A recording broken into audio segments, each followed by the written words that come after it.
سیلاب اور land sliding سے تباہ حال گلگت بلتستان میں بحالی آپریشن جاری، سینکڑوں گھر، 27 پل، 22 گاڑیاں اور متعدد دکانیں تباہ۔ چترال کے درویش نالے اور کلدام نالے میں سیلابی صورتحال، شاہراہ قراقرم تھک کے مقام پر بند، دیر چترال شاہراہ بھی ٹریفک کے لیے بند، سینکڑوں مسافر پھنس گئے۔ ترجمان صوبائی حکومت فیض اللہ فراق کے مطابق فیری میڈوز میں پھنسے کچھ سیاحوں کو بذریعہ ہیلی کاپٹر ریسکیو کیا۔ اسکردو میں پھنسے سیاحوں اور مسافروں کو C-130 جہاز کے ذریعے اسلام آباد پہنچایا گیا۔ ضلع دیامیر میں پاک فوج اور GB اسکاؤٹس کا ریسکیو آپریشن جاری۔ وزیر اعلیٰ گلگت بلتستان گلبر خان کا سیلاب سے متاثرہ دیامیر کے علاقوں کا دورہ، تھک، نیاٹ، کھنر اور تھور کو آفت زدہ قرار دے دیا۔ سیلاب متاثرین کو فوری ریلیف، خیمے اور امدادی سامان فراہم کرنے کی ہدایت، تمام نالوں سے تجاوزات ختم کرنے کا حکم۔ بلوچستان کے ضلع دکی کی ندی میں ڈوبنے والی 4 بہنوں کی لاشیں نکال لی گئی۔ دریائے سندھ میں اٹک کے مقام پر طغیانی، پولیس چوکی دریا کی بپھری موجوں کی نظر ہو گئی۔ رجحان میں نشیبی علاقوں کی متعدد بستیاں اور سینکڑوں ایکڑ پر کھڑی فصلیں زیر آب۔ گڈو بیراج کے مقام پر پانی کی سطح بلند، توسا کے مقام پر درمیانے، تربیلا، کالاباغ اور چشمہ کے مقام پر نچلے درجے کا سیلاب ہے۔ ترجمان PDMA کے مطابق دریائے چناب، راوی، جہلم اور ستلج میں پانی کا بہاؤ فی الحال نارمل لیول پر ہے۔ لاہور میں بادل جم کر برسے، گرمی اور حبس کا زور ٹوٹ گیا۔ PDMA کے مطابق پنجاب میں مانسون کا 5واں سپیل 28 جولائی سے 31 جولائی تک جاری رہے گا۔ طوفانی بارشوں کے باعث شہروں میں اربن فلڈنگ کا خدشہ۔ ریلیف کمشنر پنجاب نبیل جاوید کا کہنا ہے، گزشتہ سال کے نسبت اس سال 73% زیادہ بارشیں ریکارڈ کی جا چکی۔ کوئٹہ، لسبیلا، اباران، خسدات، بارکھان اور یوب میں بھی بارش کا امکان۔ گورنر سردار سلیم حیدر کا سیلاب زدہ علاقوں چکوال، جہلم اور حافظ آباد کے دوروں کے بعد وزیر اعلیٰ پنجاب کو خط۔ اسما بخاری کا جواب، کہا پنجاب حکومت اپنی ذمہ داریوں سے آگاہ ہے، اپنا مشورہ اپنے پاس رکھیں۔ گلوبل وارمنگ میں حصہ دار نہ ہونے کے باوجود پاکستان پر موسمیاتی تبدیلی کے تباہ کن اثرات، درجہ حرارت میں اضافے سے پگھلتے گلیشیئرز، تباہ کن بارشوں اور ندی نالوں اور دریاؤں میں طغیانی۔ سیلاب نے بستیوں کی بستیاں اجاڑ دیں، لینڈ سلائڈنگ سے گھروں کے گھر اجڑ گئے۔ شہروں میں اربن فلڈنگ نے خطرے کی گھنٹی بجا دی۔ لندن، پیرس، فرینکفرٹ اور یونان کے درجہ حرارت میں بھی غیر معمولی اضافے سے ٹھنڈے شہروں میں شدید گرمی۔ ماحولیاتی تبدیلیوں سے نمٹنے کے لیے پاکستانی ادارے زبانی جمع خرچ میں مصروف۔ ارکان قومی اور صوبائی اسمبلی کا کہنا ہے کہ گلوبل وارمنگ سے نمٹنے کے لیے بلا تفریق اقدامات اٹھانا ہوں گے۔ حکومت کے ساتھ عوام بھی اپنی ذمہ داریوں کا احساس کریں۔ حکومتیں کام کرتی ہیں جی، اور عوام کی فلاح کے لیے، عوام کی حفاظت کے لیے وہ فنڈ رکھے جاتے ہیں۔ ہر طرف اگر آپ حکومت پہ الزام لگا دیتے ہیں، جب دفعہ ناقص ہو جاتی ہے، جب تجاوزات کے خلاف ایک دفعہ ایکشن لے لیا جاتا ہے، پھر ریور بیلٹس کے اوپر کیوں بنتے ہیں وہ ریسٹورنٹ؟ نوبت جب آتی ہے اس سے پہلے انتظامات کر لینے چاہیے۔ یہ سارے ادارے اس پریپیئرڈنس میں ہوتے ہیں کہ جب ڈیزاسٹر ہو جائے گا تو ہم کیا کریں گے، اس سے پہلے کی عمل کسی کے پاس بھی نہیں ہے، جو کہ بہت ایک افسوسناک بات ہے۔ نائب وزیر اعظم کی امریکی وزیر خارجہ مارکو روبیو سے ملاقات، باہمی تجارت کو فروغ دینے پر اتفاق، زراعت، ٹیکنالوجی، معدنیات سمیت اہم شعبہ جات میں تعاون پر تبادلہ خیال، انسداد دہشت گردی اور علاقائی امن پر بھی تفصیلی گفتگو۔ اسحاق ڈار نے کہا، حالیہ پاک بھارت کشیدگی کے حوالے سے صدر ٹرمپ کا کردار اور کاوشیں لائق تحسین ہیں۔ امریکی وزیر خارجہ نے دہشت گردی کے خلاف جنگ میں پاکستان کی لازوال قربانیوں کا اعتراف کیا۔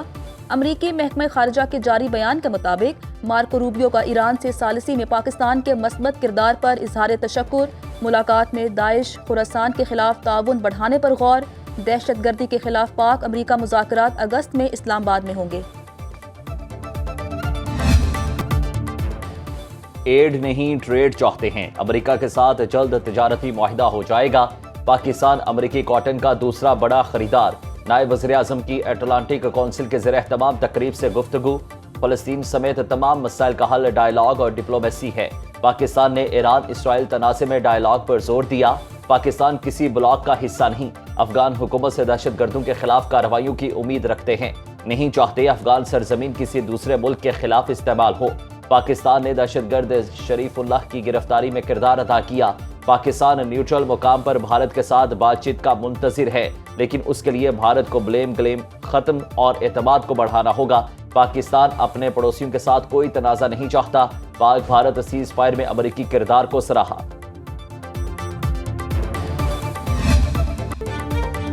سانحہ 9 مئی واقعے پر قانون اپنا راستہ لے گا. جب آپ اسلحہ اٹھا لیں تو مجھ جیسا مفاہمت پسند بھی کچھ نہیں کر سکتا. نائب وزیر اعظم اسحاق ڈار نے کہا مقبول سیاسی لیڈر کا مطلب قانون ہاتھ میں لینا یا اسلحہ اٹھانا نہیں. بانی تحریک انصاف کے خلاف کیسز سے موجودہ حکومت کا کوئی لینا دینا نہیں. تحریک انصاف نے 2014 میں 126 دن دھرنا دیا جس سے معیشت متاثر ہوئی. افغان سرحد نہیں کھولنی چاہیے تھی. افغان سرحد کھولنے کے بعد 40,000 TTP کے لوگ پاکستان آئے. سرحد کھولنے کا تحریک انصاف حکومت کا فیصلہ بہت افسوسناک تھا. اگر امریکہ نے عافیہ صدیقی کو قانون کے تحت بند کیا ہے تو مجھے مسئلہ نہیں. فیلڈ مارشل کی چین کی سیاسی اور عسکری قیادت سے ملاقاتیں. دونوں ممالک کے درمیان مضبوط اسٹریٹجک شراکت داری کے عزم کا اعادہ. ISPR کے مطابق سید عاصم منیر سے چینی نائب صدر اور وزیر خارجہ نے ملاقات کی. علاقائی اور عالمی سیاسی صورتحال پر تبادلہ خیال. سی پیک میں تعاون اور جیوگرافک اور سیاسی چیلنجز پر تفصیلی بات چیت. ملاقاتوں میں باہمی تعاون پر اطمینان کا اظہار. مختلف شعبوں میں تعاون اور علاقائی استحکام کے امور بھی زیر غور آئے. چینی قیادت نے جنوبی ایشیا میں امن کے لیے پاک فوج کے کردار کو سراہا.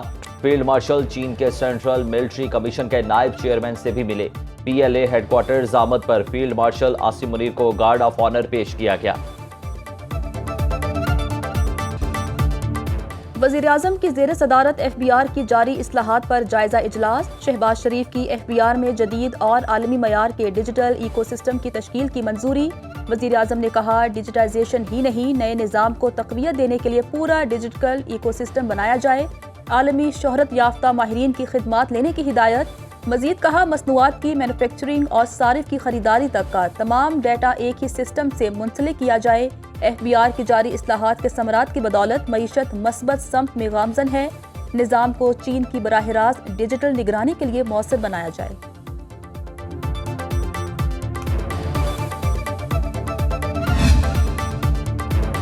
وفاقی وزیر داخلہ محسن نقوی کی کوئٹہ میں وزیر اعلیٰ بلوچستان سرفراز بگٹی سے ملاقات. امن و امان اور صوبے کی مجموعی صورتحال پر تبادلہ خیال. وفاق اور صوبے کے درمیان امن و امان کی بحالی اور مختلف امور پر روابط مزید مضبوط بنانے پر اتفاق. دونوں رہنماؤں نے شہداء کی قربانی کو خراج عقیدت پیش کیا. امن و امان کے حوالے سے اعلیٰ سطح کا اجلاس. محسن نقوی نے کہا کہ فتنہ الہندوستان کے دہشت گردوں کا انجام عبرتناک موت ہے. بھارتی اسپانسرڈ دہشت گردوں کا اور اعلی کاروں کو کہیں بھی چھپنے کی جگہ نہیں ملے گی. سرفراز بگٹی بولے کہ صوبے میں ہر قیمت پر امن قائم کریں گے. DGISPR لیفٹیننٹ جنرل احمد شریف چودھری کی گورنمنٹ کالج یونیورسٹی لاہور کے طلباء اور طالبات کے ساتھ خصوصی نشست ہوئی جس میں بھارت کے آپریشن سندور کو خاک میں ملانے اور مارکہ حق کی زبردست فتح کے مختلف پہلوؤں پر روشنی ڈالی گئی. DGISPR نے مارکہ حق کے دوران نوجوانوں کے جذبے سوچ اور حب الوطنی کو سراہا.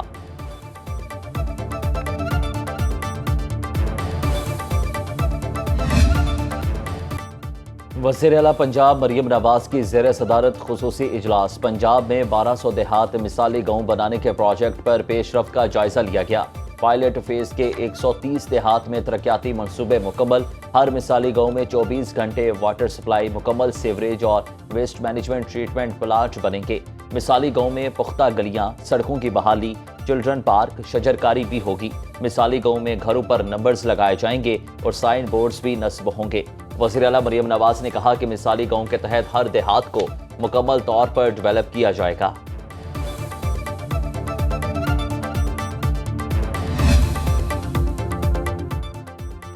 سندھ حکومت نے سیلاب متاثرین کو تنہا نہیں چھوڑا. سیاسی وابستگی سے بالاتر ہو کر متاثرین کو مفت گھر بنا کر دیے، انہیں مالکانہ حقوق بھی دیے. سندھ کے سینئر وزیر شرجیل میمن کا ٹنڈو جام میں تقریب سے خطاب. بولے پیپلز ہاؤسنگ اسکیم بڑا پروجیکٹ ہے جس میں 21 لاکھ گھر بنا کر دیے جا رہے ہیں. اس پروجیکٹ کو grains book of world record میں درج کیا جائے گا. بلاول بھٹو زرداری نے وزیر اعلیٰ سندھ کو گھر بنانے کا ٹاسک دیا.